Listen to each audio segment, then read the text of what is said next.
Sir. এসে গেছি। আমি ভুরু কুঁচকে বললাম, এসে গেছি? কোথায়? কোনো দালান টালান তো কিছুই দেখতে পাচ্ছি না। স্যার, এখান থেকে মিনিট 10 হাঁটলে তারপর একটা পুকুর পড়বে। ওখানে ডান বাম দুটো রাস্তা গেছে। আপনি বাঁদিকের রাস্তা ধরে গেলেই পৌঁছে যাবেন। আচ্ছা, ঠিক আছে। তোমাদের বাবু এত ভয় আসে কোত্থেকে ভগবানই জানে। বলে হাসিটা লুকোলাম।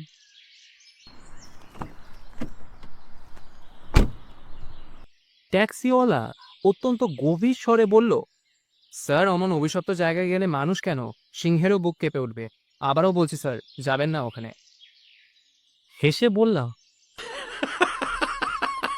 না, যেতে তো হবেই। এতই যখন সাবধান করছো তাহলে তো আমি সেখানে যাবই। কিন্তু স্যার, সেখানে যে অতৃপ্ত আত্মার বাস, সাবধানে থাকলেও তার কোনো মূল্যই নেই। হ্যাঁ, আমি অত ভূতের ভয় টয় পাই না, বরং ভূত আমাকে ভয় পায়। কমপক্ষে 30টার মতো ভূতুরের বাড়িতে বাস করেছি। এসব আমার সয়ে গেছে। ঠিক আছে, এখন এসো আমি যাই। অধুলি শেষ লগ্ন, এখন ভূতের আনাগোনা শুরু হয়।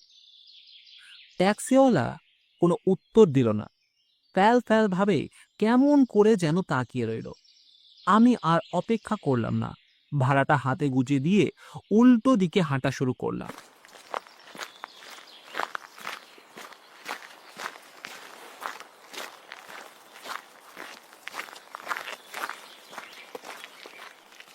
এখন গোধূলির মৃত্যু সময়। আকাশে ছোট ছোট মেঘে টুকরো দ্রুত সরে যাচ্ছে। সন্ধ্যা একদম ঘনিয়ে এসেছে।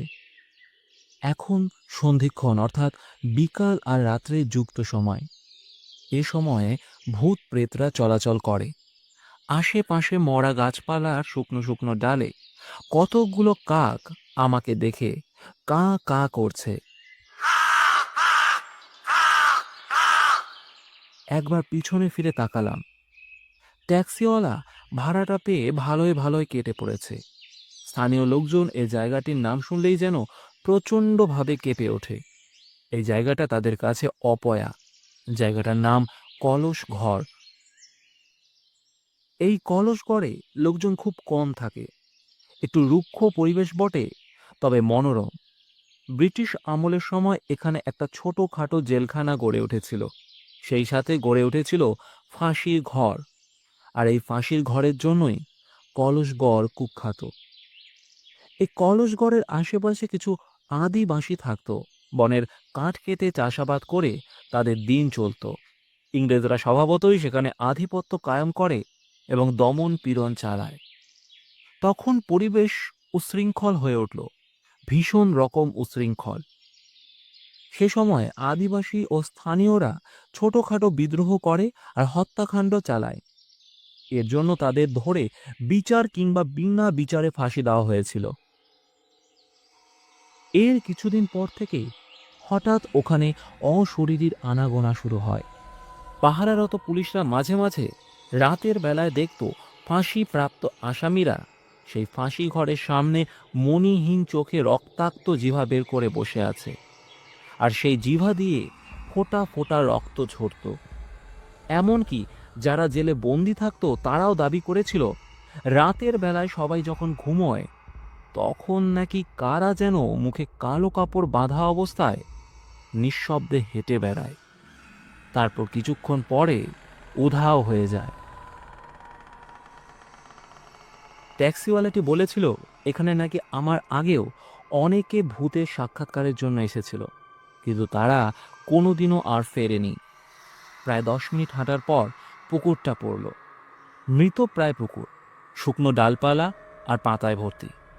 সেখান থেকে আজব উৎকট একটা গন্ধ ভেসে আসছে। পুকুরটার সামনাসামনি এসে থামতে হলো। দুদিকে দুটি কাঁচা রাস্তা গিয়েছে। বাদিকে রাস্তাটা ধরে হাঁটা শুরু করলাম। কয়েকটা জলাকীর্ণ ভাঙা পুরনো দিনের বাড়ি চোখে পড়ল। জঙ্গলে সব ছেয়ে গেছে। ব্যাগ থেকে আগেই টর্চ বের করেছি। সেটার আলো রাস্তার মধ্যে এদিক ওদিক ফেলে শান্তভাবে এগিয়ে চলছি।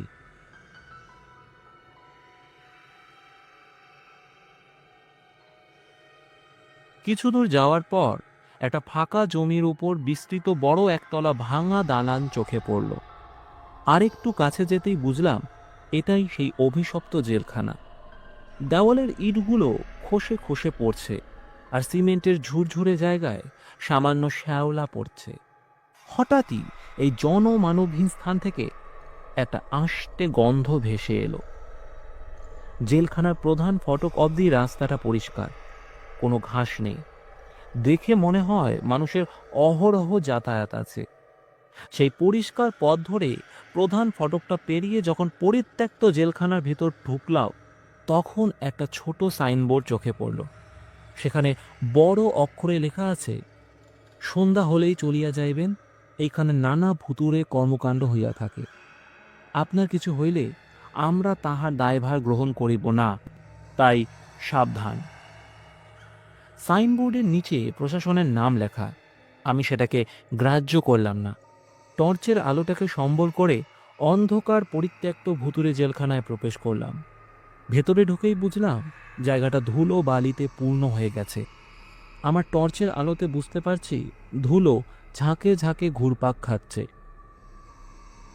আমার জুতোর ঠক ঠক শব্দ বারবার যেন প্রতিধ্বনিত হচ্ছিল। আস্তে আস্তে সামনের দিকে এগিয়ে গেলাম। কিছুটা তফাতে মেঝের ভাঙা টেবিল আর ভাঙা চেয়ার পড়ে আছে। কতকগুলো আরশোলা মোড়ে শুকিয়ে চিত হয়ে পড়ে আছে। এখানে জেল কক্ষগুলো গায়ে গায়ে লাগানো। লোহার গারদগুলো মোর্চের আক্রমণে আসক্ত হয়ে গেছে। গারদের একটা দণ্ড ধরে টান দিতেই সশব্দে সেটা আমার হাতে চলে এলো। একদম ভুতুড়ে পরিবেশ। চারপাশ যেন কেমন খা খা করছে। যতই ভিতরে এগোচ্ছি ততই যেন অন্ধকার আরও ঘিরে ধরছে। একটু সামনে এগোতেই হঠাৎ কোথা থেকে যেন গারদ খোলার একটা চাপা বিশ্রী শব্দ ভেসে এলো।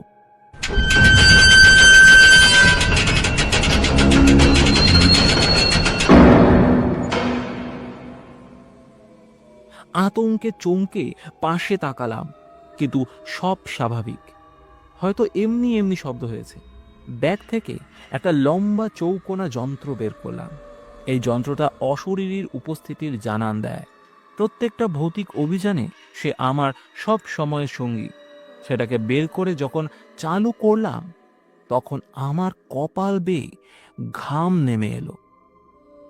দেখলাম তার চিহ্নটা লাল সবুজ সব বাতি ছড়িয়ে শেষ প্রান্তে এসে কাঁপছে।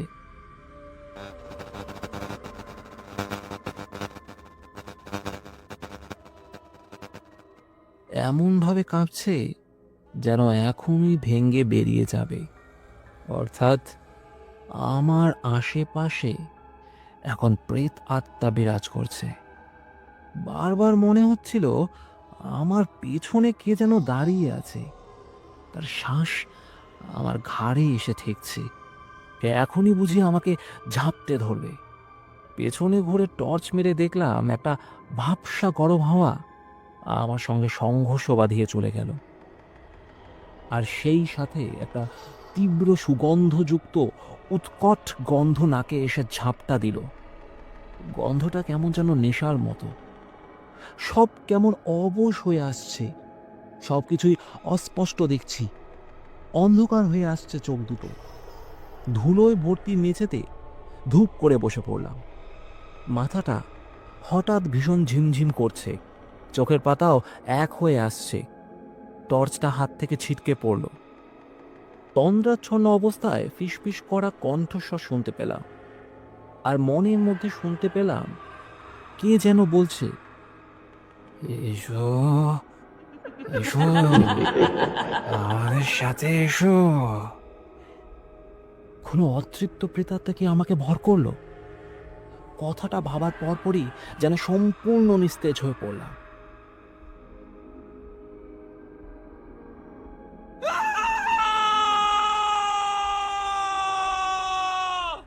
কারোর বুক ফাটা আর্তনাদে যেন জ্ঞান ফিরে পেলাম। ধর্মর করে উঠে বসলাম। পাশে টর্চটা পড়ে রয়েছে। তাড়াতাড়ি সেটাকে তুলে নিলাম। গলার মধ্যে একটা তীব্র ব্যথা অনুভব হচ্ছে। ঢোক গিলতে গিয়ে ব্যথা একদম চেঁচিয়ে উঠলাম, ও বাবা, কি ব্যথা! ও ব্যথা, কি ব্যথা করছে! হাতে ভর দিয়ে কোনো মতো উঠে দাঁড়ালাম। অলক্ষণে গন্ধের প্রভাবটা এখনো নাক থেকে যায়নি। কি অসহ্য! সেই বুক ফাটা আর্তনাদ আবার শুনতে পেলাম, তবে সেটা চাপা।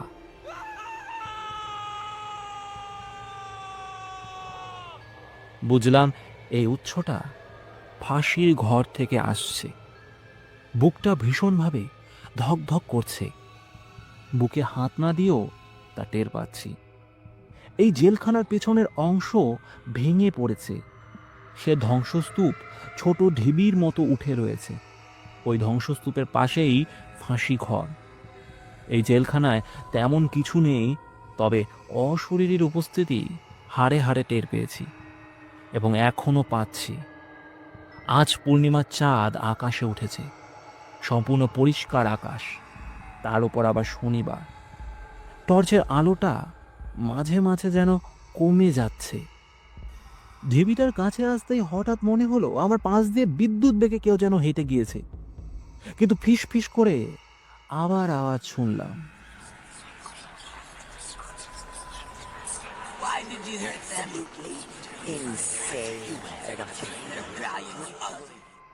আবার গারদ খোলার সেই চাপা বিশ্রী শব্দটা হলো।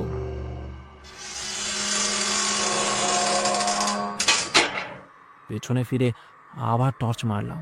দেখি একটা কালো বিড়াল আমার দিকে চেয়ে রয়েছে, স্থির হয়ে বসে। একটু আওয়াজ করে তার পাশে কোথায় যেন চলে গেল। চুপ হয়ে কিছুক্ষণ দাঁড়িয়ে রইলাম। এখন কোনো শব্দ আর পাচ্ছি না।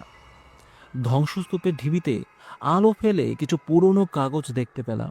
সেগুলো ইট সিমেন্টের ভরে চাপা পড়ে রয়েছে। বোধহয় কোনো সরকারি দলিল টলিল হবে। নিচু হয়ে কিছু ভাঙা ইট সিমেন্ট সামনে থেকে সরিয়ে দিলাম। টাইপিং করা সেকেলের পুরনো এক আদেশপত্র বেরিয়ে এলো। সেখানে রঙ্গলাল নামক এক জনৈক ব্যক্তির ফাঁসির আদেশ দেওয়া হয়েছে।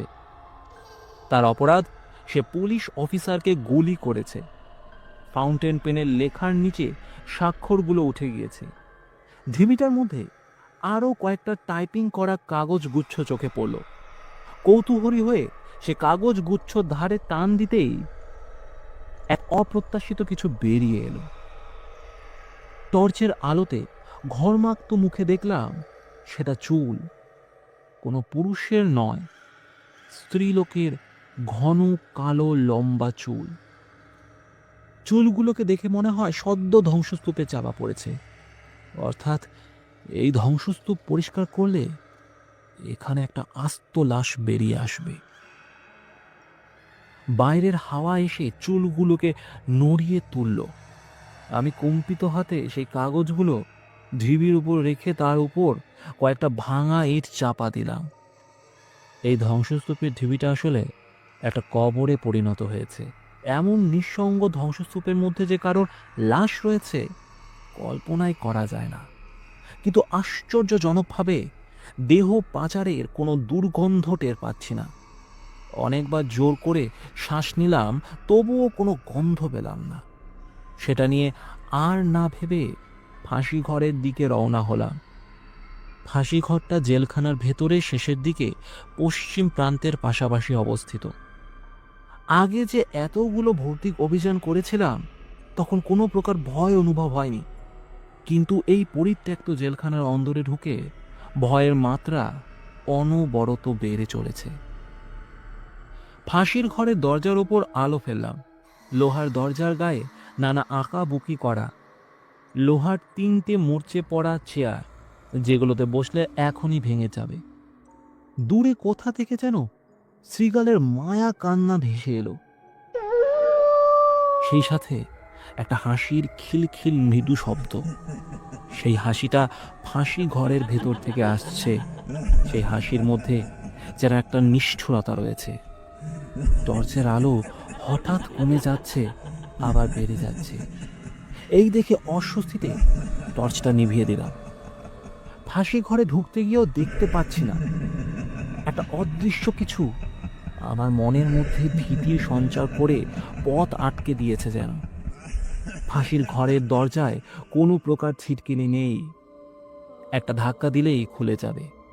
অন্ধকারে হাতড়ে দরজার উপরে হাত রাখলাম এবং সঙ্গে সঙ্গে কে যেন আমার কাঁধে খামচে ধরল। খানিকক্ষণের জন্য বোধহয় হৃৎপিণ্ডটা বন্ধ হয়ে গিয়েছিল। সেই হাতের স্পর্শ এখনো টের পাচ্ছি। তারপর শুনতে পেলাম কতকগুলো পায়ের শব্দ, ঠিক যেন আমার পিছনে এসে থেমেছে।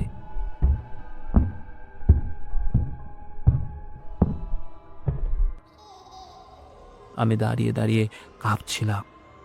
ফাঁসি ঘরের ভেতরে গিয়ে সেই খিলখিল হাসির শব্দটা আবারও ভেসে এলো।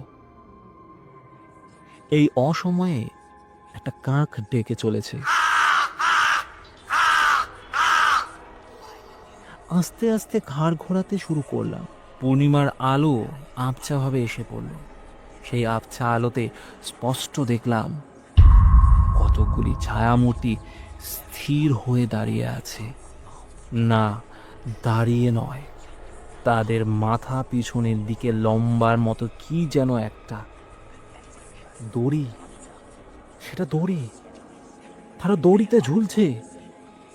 প্রবল ভয়ে ও আতঙ্কে চিৎকার করে টর্চটা জ্বালিয়ে আলোটা পিছনে ফেললাম। আলোটা আগের মতোই বাড়ছে, আবার কমছে। একটা সময় আলো অনেকটা কমে গেল। কোথায়? আমার পেছনে, আমার পেছনে কেউ নেই তো? কিন্তু পেছনে না তাকালেও টর্চের আলোতে দেখতে পেলাম একটা রক্তমাখা হুইল চেয়ারের চাকার জং ধরা আওয়াজ।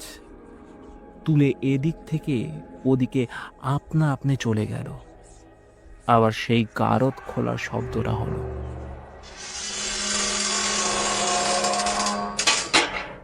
বুঝলাম কলসঘরে জেলখানা অশরীরে স্বর্গরাজ্য। লোকের ধারণা তাহলে ঠিক, এখানে অতৃপ্ত প্রেতাত্মা রয়েছে। হঠাৎ নিচের কাঁধের দিকে নজর পড়তেই আচমকা চমকে উঠলাম। রক্তাক্ত একটা হাতের ছাপ, তাজা রক্ত। সেখানে হাত দিতেই আমার আঙ্গুলের মধ্যে রক্ত উঠে এলো। বুঝেছি এটা হয়তো আমার শেষ অভিযান। মনে একটু সাহস নিয়ে ফাঁসির ঘরের দরজায় আস্তে করে একটা ধাক্কা দিলাম। দরজাটা নিঃশব্দে খুলে গেল। ভেতর থেকে কয়েকটা বাদুর ডানা ঝাপটে বেরিয়ে এলো।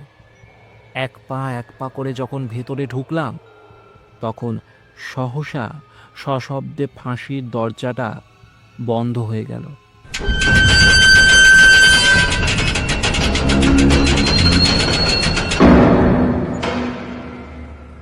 অত্যন্ত কষ্টে ও ভয়ে পরিস্থিতিটা মানিয়ে নিলাম।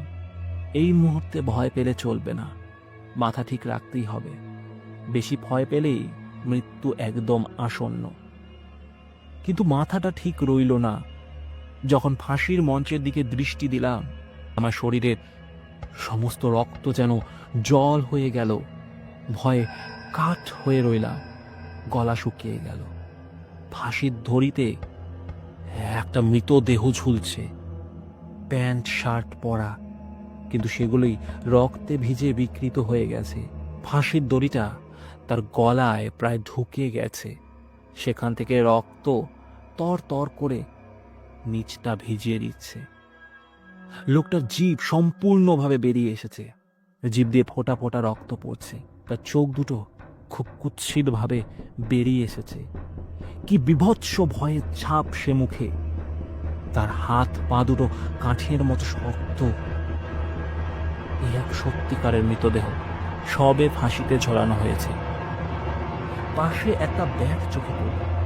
এটা তো আমারই ব্যাগ, এটা কি করে এখানে এলো বলে ব্যাগটা তুলতে গিয়ে যখন মৃতদেহটার আসল পরিচয় টের পেলাম, তখন সারা দেহে যেন 1000 ভোল্টের বিদ্যুৎ খেলে গেল। অত্যন্ত ভয়ে আতঙ্কিত হয়ে আবার সেই মুখটার দিকে টর্চ ধরলাম। আর কারোর লাশ নয়, এটা আমারই লাশ, আমারই মৃতদেহ, আমারই মুখ, কিন্তু ফাঁসিতে বিভৎস হয়ে গেছে। একই প্যান্ট শার্ট পরা, পাশে একটা ভাঙা কাচের টুকরো পড়েছিল। সেটা তুলে নিজেকে দেখতে গিয়ে আরো ভয়ে শিহরিত হয়ে উঠলাম। আমার চোখের কোনো মনি নেই। আমার মৃতদেহটা দেহের ভরে আর দড়ির টানে মাথা থেকে আলাদা করে দিল। মাথাহীন দেহটা নিচে হুমড়ি খেয়ে পড়ল। আমার কাটা মাথাটা গড়িয়ে গড়িয়ে আমার পায়ের কাছে এলো।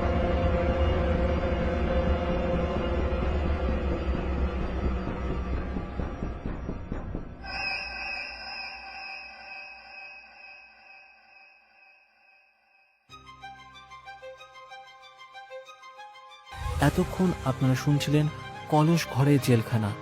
আজকের আমাদের ভিডিওটা আপনাদের কেমন লেগেছে অবশ্যই জানাবেন। আজ এ পর্যন্ত, দেখা হচ্ছে পরের পর্বে নতুন কোনো গল্পের সাথে।